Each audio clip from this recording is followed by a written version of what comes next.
Thank you, Roy. And thank you all for coming. It's great to see you here. I promise my speech will be hopefully entertaining like we had the last act. So thanks so much. I want to just tell you a quick little story. When I was driving up here from Fort Collins, which is where I practice, I got a call from one of my friends. His daughter unfortunately developed appendicitis. And the good news is she received excellent health care and is doing extremely well, and this just happened in the last few days. And the astounding part of this process is that her entire health bill cost to her was $30. Oh, yeah, somebody asked, in which country? Yeah, her daughter is going to school in Australia. About 2 years ago, I went to our current hospital because one of my patients was having difficulties in paying just the copay for her appendicitis, and that totaled over $3,000. The entire bill for that procedure was over $20,000. Let me say that again. My friend's daughter just a few days ago had appendicitis, got excellent care, was in the hospital for 2 days. The cost to her was $30 for the medications. That was in Australia.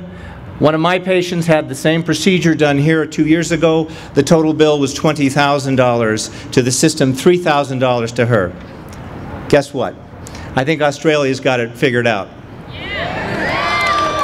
Now that honestly was a phone call on the way up here. I couldn't make that up, and I was excited to hear that information that my son's daughter is doing, or my friend's daughter is doing well. But it just made me say, what an appropriate topic to talk. I want to thank you all for inviting me, and again for being here. I want to set the record straight, though. We heard from Senator Carroll earlier. Unfortunately, I don't have any direct relations to her, although I think there might be some connection due to the hair color we both have and our propensity for common sense. It's kind of nice to see people like Senator Carroll doing the things that they're supposed to do, represent the citizens of Colorado. Yeah. You know, it's also very nice to be invited to participate and sit at the table. That's been a term we've heard a little bit recently. I would imagine most of the folks that are attending this rally are aware of what happened on the 12th and then again on the 23rd of this month in Washington. And that was in D.C. Democratic Senator Max Baucus, the chairman of the Senate Finance Committee, was not quite as hospitable as you are all to us. The physicians, nurses, and patients of America were not allowed to talk at his table. At his healthcare roundtable discussion, the single-payer voice was not only rejected, but arrested.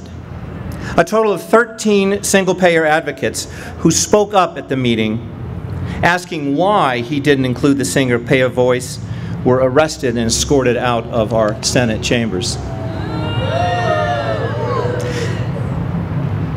Senator Baucus rejected this voice despite evidence that the majority of Americans support this plan.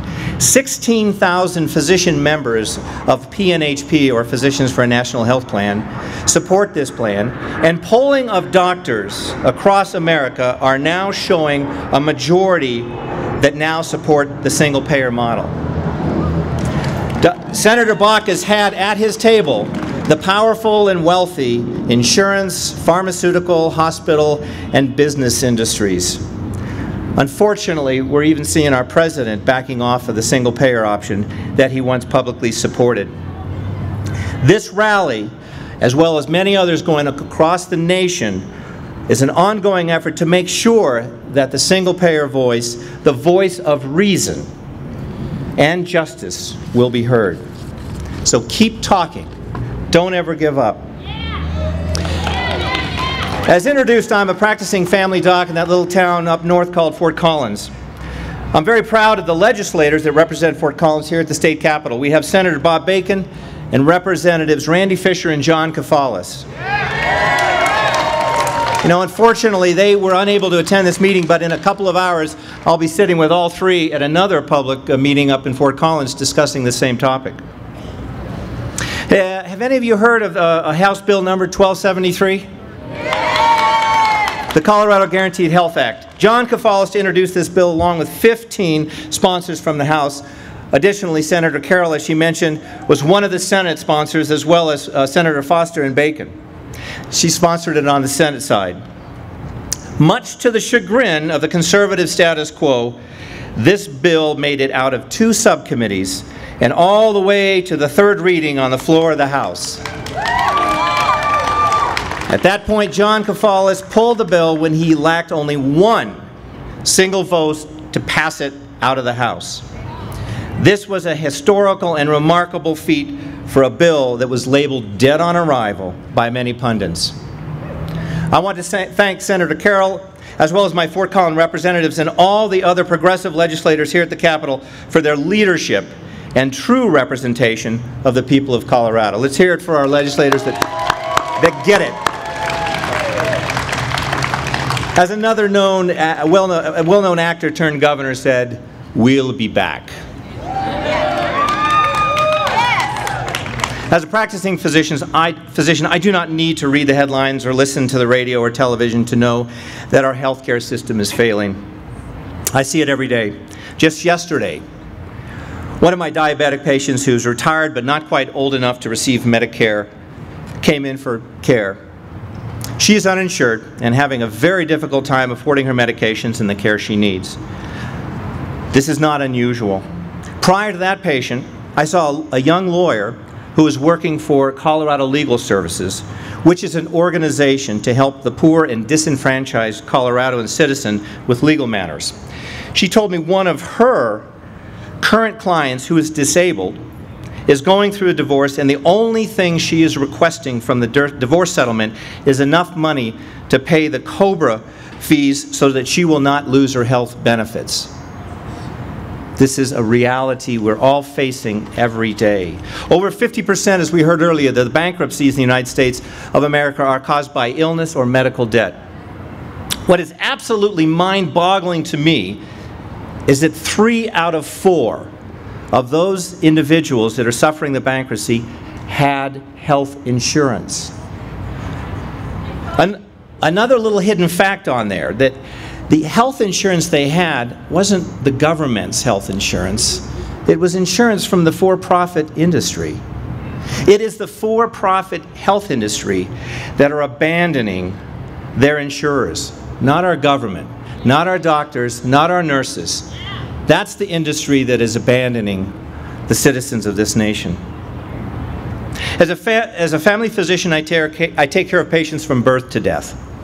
I do not practice obstetrics, but provide all other aspects of primary care to my patients. I coordinate with my colleagues in hospital to make sure the needs of my patients are met. This task is becoming harder and harder with the discrepancy in healthcare coverage experienced today. I recently joked to my nurse that I attended the wrong medical school.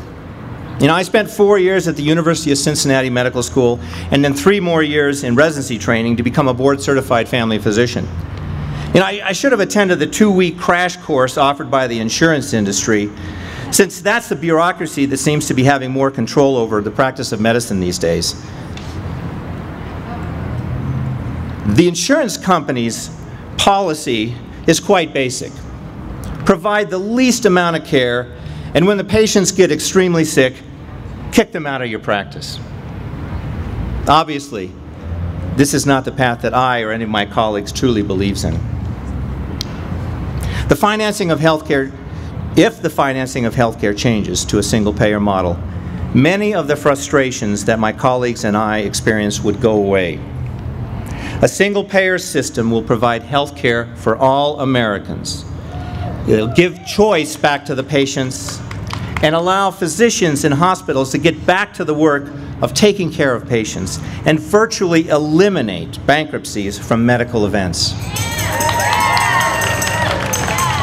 A single-payer system would be publicly financed but privately delivered. This is very important because it keeps the concept of the free market viable. The deliverers of healthcare, the physicians, the physical therapists, speech therapists, all the other ancillary personnel, hospitals, all these folks would remain private. only the financing would become public.